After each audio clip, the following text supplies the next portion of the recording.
Technology.ie, we're in Cong, County Mayo, and we're at Congregation 13, which is the social media unconference organised here in Cong, and there's about 40 social media experts, bloggers, software developers, web developers, people like that here today, PR professionals, and Jason Rowe. Jason, how would you describe yourself?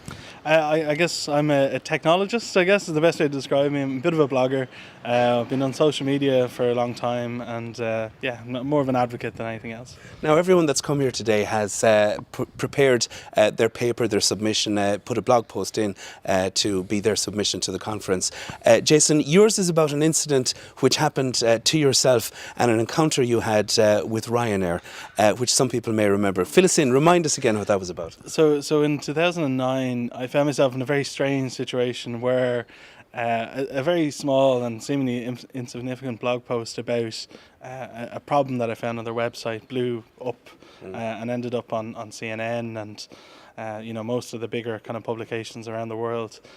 So I guess my paper is more about the series of events while that was unfolding and how the story was eventually kind of came to an end as well. So kind of a full kind of holistic view of what actually happened. I never really spoke about it afterwards. I never really thought it would be as interesting, but I decided to put a paper together about what happened behind the scenes around that time and decided I'd share it with everyone. So tell us a bit about it. So I guess what happened was I was going to a Blog Awards event down in Cork or Galway or somewhere, and I was booking a flight. It was only a short flight back and forth, nice and quick, and I found a problem on their website where the prices had reset to zero.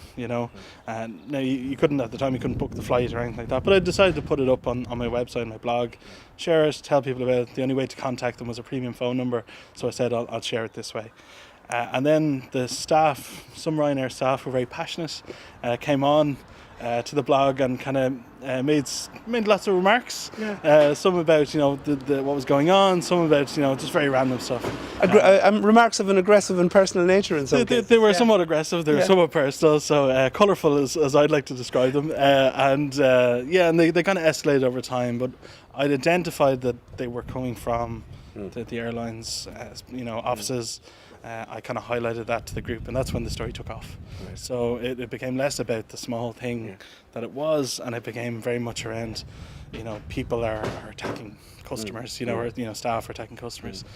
So it was more that's where the story went, and that's how it kind of continued on. I rolled on for a series of weeks. Backwards and forwards, ended up on the likes of CNN. I didn't know it had gone that far. Yeah, it was on CNN, Financial Times, Wired magazine. Went a bit crazy for a while, and then the story was cut short and was killed, mainly by a very clever PR kind of tactic. Which was, if you want to kill news, put out even worse news.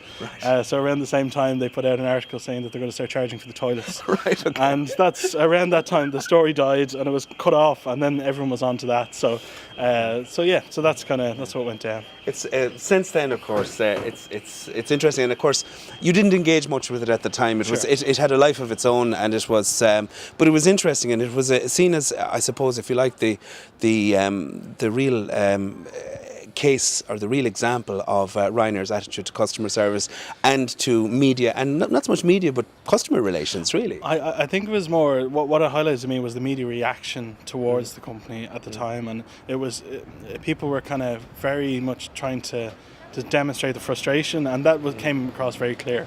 All of the people I spoke to, the journalists, all those people were really trying to. They were frustrated at the time, and they'd been in a similar situation, or everyone I spoke to had told me a story, and then that's when the interview started. So. Now, at the time, Jason, Ryanair's customer strategy was, or PR strategy was, very simply that there is no such thing as bad publicity. Sure. As you said, they killed the publicity surrounding that story by putting out a worse one. But that has changed, and it's changed dramatically in the last 2 months, in fact, with them announcing a new, gentler, kinder approach, with them announcing significantly an engagement with social media, a redesign of their website, all of the kind of really things that were discussed in that particular incident. Do you feel somehow vindicated by that? I think it's a welcome thing. I didn't fly with Ryanair for a long time afterwards, and I only recently took my first Ryanair flight again. Yeah. And I think it's very welcome from a customer point of view, consumer point of view. I think it's required. I think any company who isn't focused on doing that now is falling behind. So I think it was bound to happen sooner or later, and now they've just doubled down and put the investment in to make it happen. So I think it's a good thing.